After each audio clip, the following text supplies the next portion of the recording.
What if I told you the most important part of Bridgerton Season 4 isn't the glamorous ballrooms or the scandalous love triangles, but a quiet, hidden cottage in the countryside?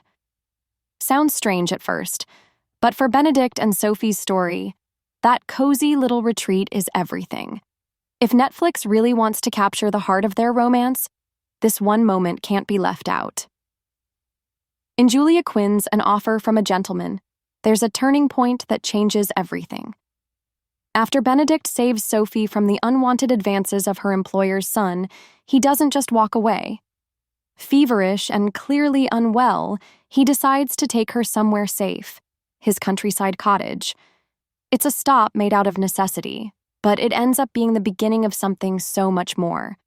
Removed from society, from all the eyes and expectations, they get to know each other not as a Bridgerton and a maid, but simply as two people. Sophie nurses him through his illness, and that shared vulnerability allows their connection to grow quickly, naturally, and deeply. It's the one space in the story where the rules of society don't apply, and that makes it unforgettable. That brief window of peace gives them something they never get in public: freedom. The show can definitely play with how they reconnect after the masquerade ball, maybe add a little drama, maybe adjust the timeline, but skipping over the cottage? That would strip away one of the most emotionally rich parts of their relationship. It's the soul of their story. Now, every great love story needs a worthy antagonist, and in this case, that title goes to Araminta, Countess of Penwood. If the writers try to soften her or give her a redemption arc, it would completely dull the power of Sophie's struggle. Unlike characters like Cressida, who was shown to have layers in Season 3, Araminta doesn't need nuance. She is unapologetically cruel, and that cruelty fuels the stakes of Sophie's journey. Araminta's hatred isn't just personal. She sees herself as upholding the very rules of the world they live in. To her, Sophie's illegitimacy makes her less than human, undeserving of dignity. And the worst part? She doesn't even treat her own daughters fairly. While she spoils Rosamond, she constantly criticizes Posy, seeing her as too plain and too soft to be of any use. That favoritism and bitterness corrupt everything in their home. It's that harsh contrast between Sophie's cold upbringing and the warmth of the Bridgerton family that makes her character arc so powerful. When Sophie finally ends up in the Bridgerton household thanks to Violet offering her work, it marks the beginning of a much-needed shift. The moment she walks through that door, it's obvious she belongs there. Her quiet charm, her kindness, her ability to connect. It doesn't take long for the younger Bridgertons and even Violet herself to embrace her. For someone who's spent her whole life on the outside, this acceptance means the world. Even before Benedict fully realizes how deep his feelings go, it's clear Sophie is becoming a part of the family. Watching her laugh and play with his siblings, seeing how naturally she fits into their world, it hits him hard. She's not just someone he's attracted to, she's someone he can't imagine his life without. That slow burn realization makes his eventual proposal feel earned and inevitable. And Benedict? He's always been different.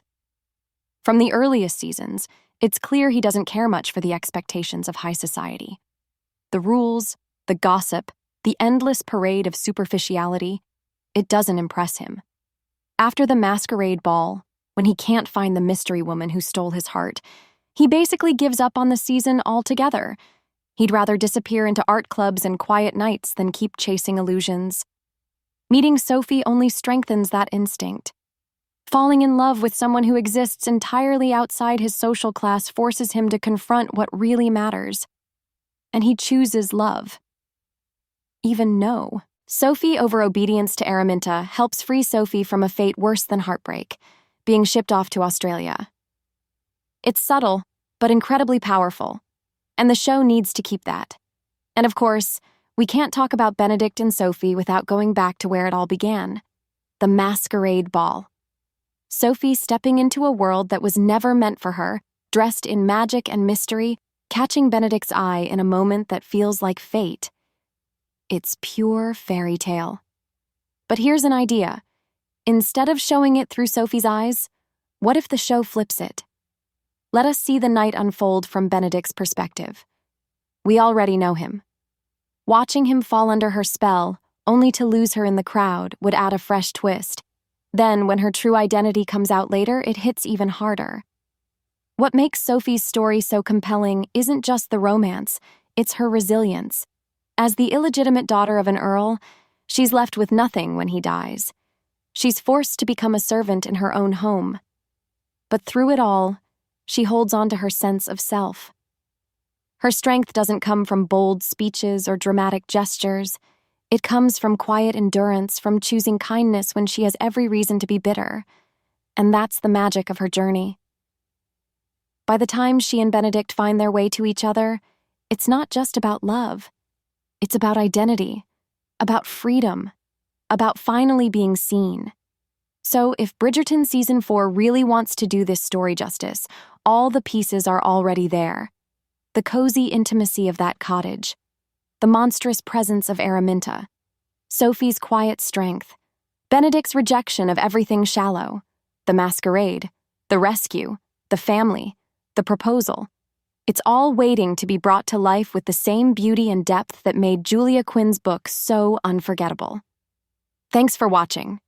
If you're just as invested in Benedict and Sophie's story as we are, make sure to like, subscribe, and let us know what scene you're most excited to see in Season 4. Until next time.